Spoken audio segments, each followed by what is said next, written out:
After the specimen has been placed for 24 hours, concrete has fully set. Now for the demolding procedure.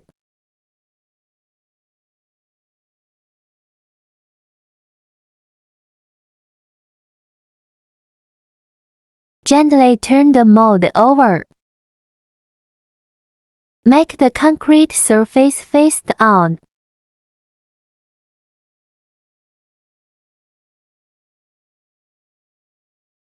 Turn on the air compressor. Align the nozzle of the air gun with the bottom hole of the mold.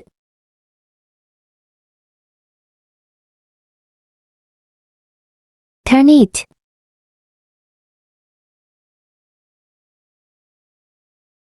Turn on the switch of the air compressor to let the high-pressure air enter the test mold to push the concrete out of the test mold.